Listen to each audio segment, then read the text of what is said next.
Hi guys, Russell here from homebrewrepublic.co.nz. How you doing? Can I add fruit to my homebrew? Can I add fruit during primary fermentation? How do I add fruit when I'm brewing?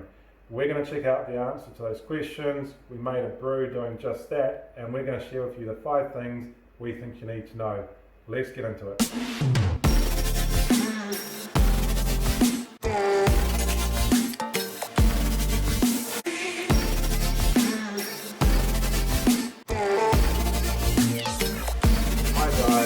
Russell here from homebrewrepublic.co.nz. How you doing? One of the questions which comes up a bit is, can I add fresh fruit to my brew?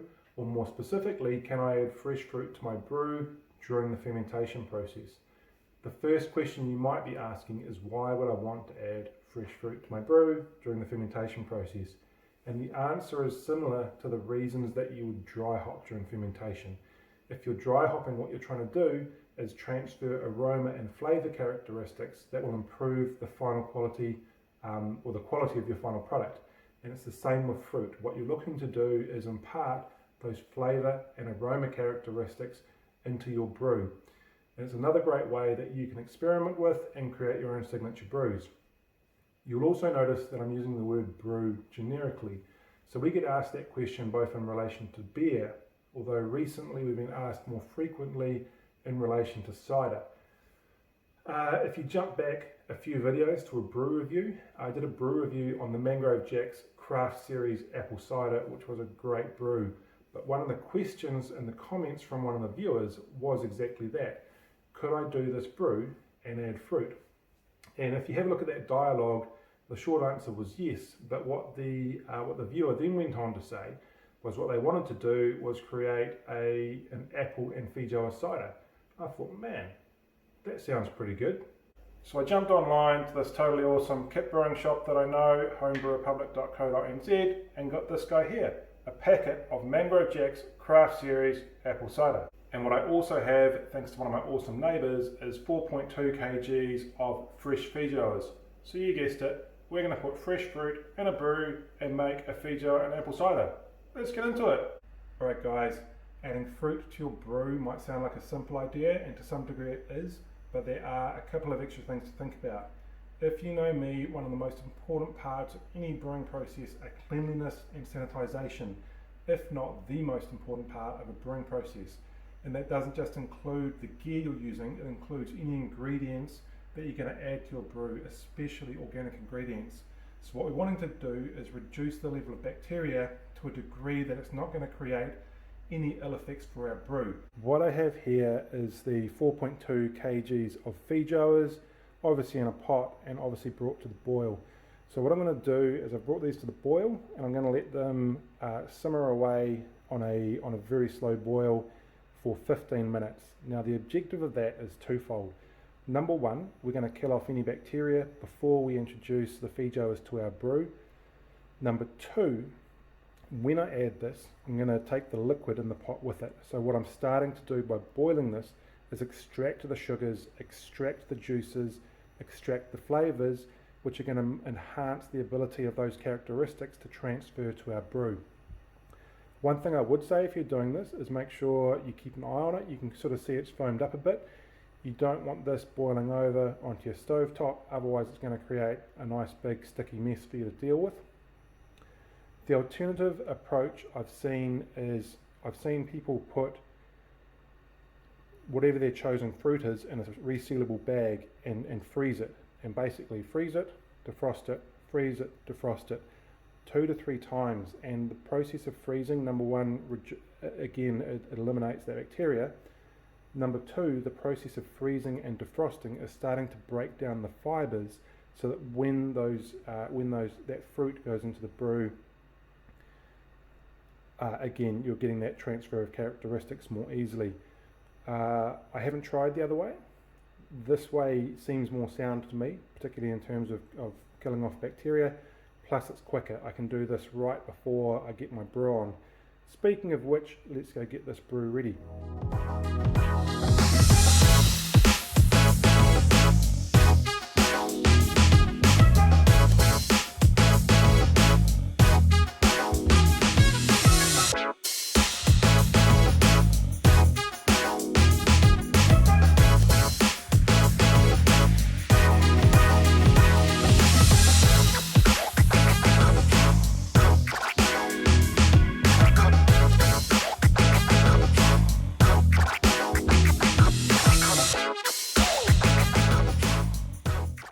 Hi guys, welcome to the garage. Didn't really talk about process earlier, mainly because I didn't want to turn this into a brew review or a recipe. This is more about the question, can I add fruit to a brew? Can I add fruit to a brew during fermentation? But I will talk about process a little bit, just to give that some context. So according to our firm strip, we are now 26 to 30 degrees.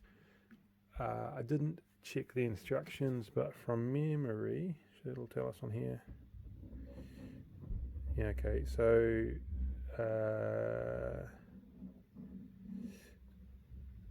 fermentation temperature range 12 to 28, but I vaguely remember from the instructions that the recommended temperature range for fermentation has been between 20 and 24 degrees. I'm going to run this brew in ambient temperature. I have just finished another brew which was running in ambient and it was sitting on 22 degrees, which is pretty bang on, so don't expect any problems there. I have taken that lid off and I can already smell the Feijoa juices. It's really incredible. I did mention there were 4.2 kgs. That wasn't that weight wasn't based on any science. I sort of took a stab at how much I thought I would want. But let's have a little look-see. Alright, so the Feijoa has all fallen to the bottom. So that's probably the next thing to talk about, right? Is how you put your fruit into the brew. Now what you saw was me just chuck that whole pot in there and basically go commando. The alternative would have been to put the fruit into a hop sock, which will have contained it. Although the fact that it's gone to the bottom probably,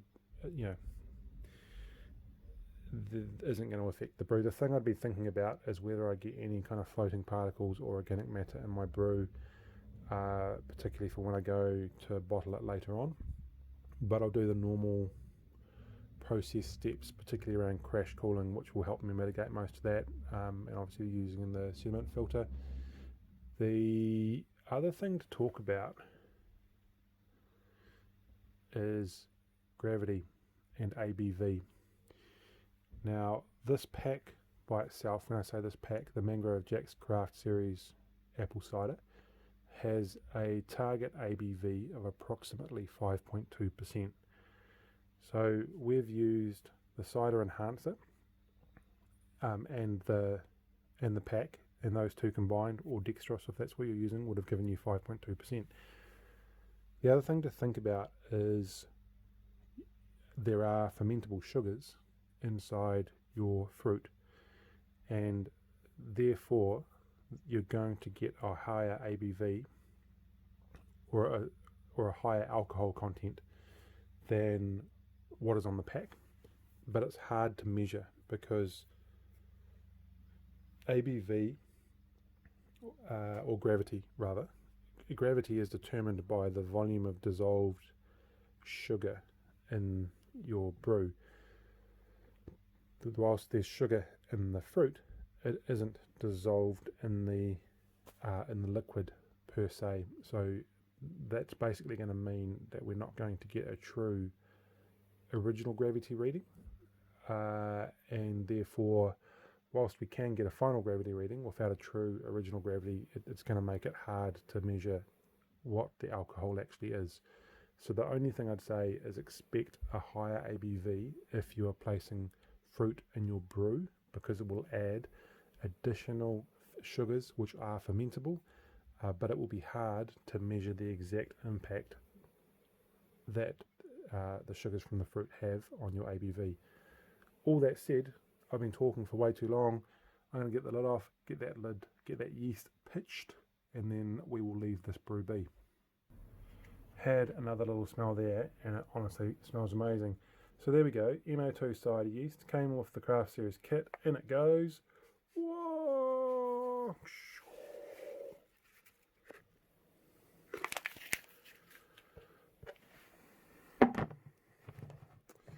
Okay, I'll get that lid screwed back up.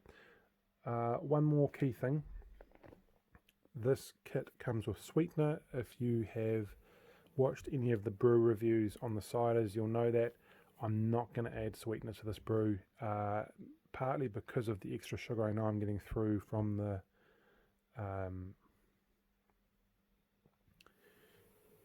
fruit.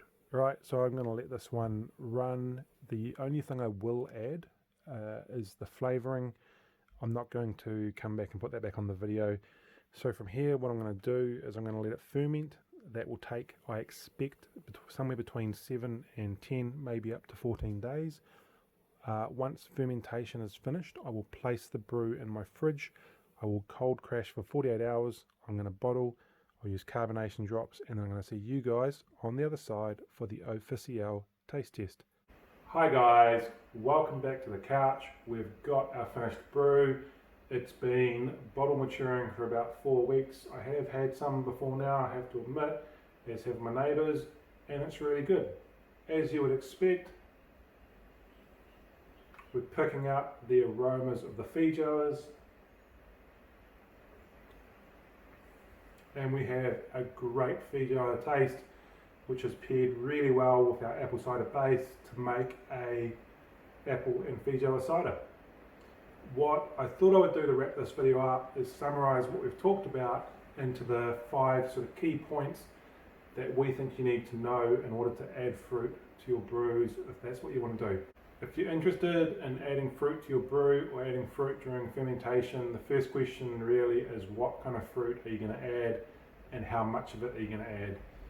To give you some examples, probably some of the common fruits that we get asked about are blackberries and raspberries, a lot of stone fruits like nectarine and peach, obviously Feijoas in this case, a lot of citrus, lime is a common one that comes up, and a lot of sort of tropical stuff like mango or passion fruit. So I guess the first kind of key message is when it comes to fruit or organic materials in general, there's really no restraints on what you could add to your brew. It's going to come down to what you're trying to achieve and your personal preferences. The second part of that is how much to add. And again, there's no real rules here. I think a big part of it is going to depend on what you're trying to do. Are you trying to create a really strong element of the flavour and aroma profile, or are you trying to create a subtle hint? That would be one aspect of how much you add. The second aspect would be, does the fruit by nature have a really strong and sort of pungent flavour and aroma? That would be the other thing you'd probably consider. To give you an example, just in the case of the Feijoas, we used 4.2 kgs of Feijoas that were skin on weight, so it would have been a little bit less just based on the flesh. And in this case, in the case of the apple cider, I would say that it's become more of a Feijoa and apple cider, sort of 60% Feijoa, 40% apple. I'm not saying it's a bad thing, it's really nice, but in this case, that volume of Feijoa has given us a bit more of a Feijoa profile. The other thing I'd kind of add in on the side is what you saw me do was use the flesh only. I did see some comments in a couple of forums I'm up around in where they talked about also using the skins and potentially even dry hopping with the skins as well as using the flesh. So I did just use the flesh, but don't limit yourself. There's plenty of other ways you could experiment there in terms of what parts of the plant you're using. The second key thing to think about, or that we think you need to think about, is the preparation. And I won't sort of rehash this because we covered it off quite well earlier in the video, but it is really, really important to think about how you are preparing the fruit to be put into your brew. If you put your fruit in with bacteria and you introduce bacteria to your brew, you put your brew at risk, you put your final product at risk. So from my point of view, it's worth the 15 or 20 minutes of effort it's going to take to properly prepare the fruit.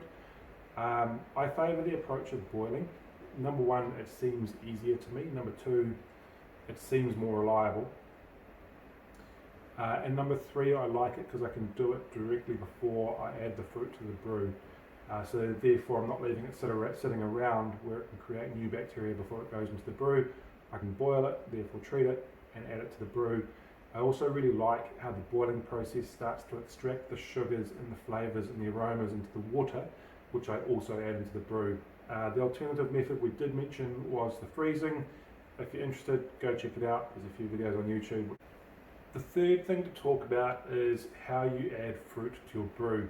Now, what you saw me do in this brew was I basically went from the pot and I poured it into the fermenter and I went commando. So basically I poured it in and just let it float unconstrained. Now in the earlier video, initially what the fruit did was it sunk to the bottom, but during the process of fermentation, the fruit came to the top and there was quite a bit of matter suspended at various levels in the brew itself, which I didn't show. Now, what I did at the end of the brew was I cold crashed the brew for 2 days. In that process of cold crashing, dropped all of that matter back to the bottom. I then siphoned off the brew into a bottling bucket, obviously use a sediment filter and all that. Now in particular, those two key steps, number one, cold crashing, number two, the ability to rack off into a bottling bucket, meant that I was able to leave the organic matter behind.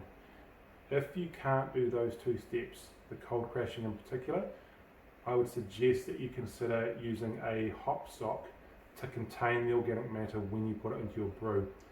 That's just going to mean that when it comes time to bottling, you can easily remove the organic matter from your brew and you're going to minimise any small chunks or any particles that might be floating around in your brew, especially if you're brewing cider where you won't also use finings. The next thing to think about is when you add the fruit during your fermentation process, and you've got three basic choices. You can do what I did and put it in right at the start, so therefore the fruit goes right through with the fermentation. You could put it in very close to the end, or you could put it in somewhere in the middle during the fermentation process. A lot of personal preference there, but in short, what will be affected by when you put it in is how much of the flavour and the aroma characteristics are transferred into your brew. The earlier you put it in, i.e. right at the start, the more flavour and aroma you're going to get. The later you put it in, the more of an accent you're going to get versus a real transfer of the flavour characteristics. The other thing that you could consider is doing a secondary fermentation.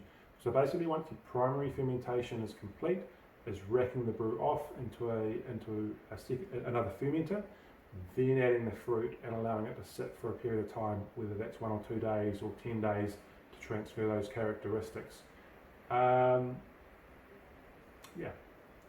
Do your research, personal preference, see how you go. The last thing to talk about is ABV. We went over this earlier in the video, so I'm going to touch on it here. But the key messages would be that if you're using fruit in your brews, you can expect a higher ABV. Fruits contain sugars, which are fermentable and will convert into alcohol.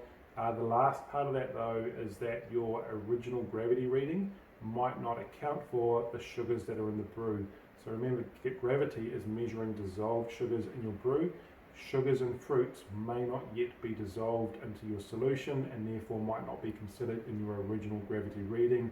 If anything, your ABV is going to be slightly higher than what you calculate. Now there's one other thing that I want to add on to the end of this video, and it's how long you keep your brews if you've used fruit in fermentation. If you go back to one of my previous videos, I'll chuck a link up on the screen here, we talked about how long you can keep brews for. And the general guidance was that the flavour of a brew will continue to improve up to 3 months when it's in the bottle, and that flavour will sustain from between 3 months and 12 months, but after 12 months you could expect the quality of your brew to start diminishing, or in essence your brew to go stale. Whenever I use fruit in my brews, as a very general rule, I make sure I consume those brews within 90 days. Now that's not based on, I guess that's a conservative approach, and it's my personal preference. I've put organic matter into my brews. I don't want to risk things spoiling. So basically, if I've used fruit, I make sure I consume those brews within 90 days after I get them into the bottle. Everything said, guys, this is a great place to wrap this video up.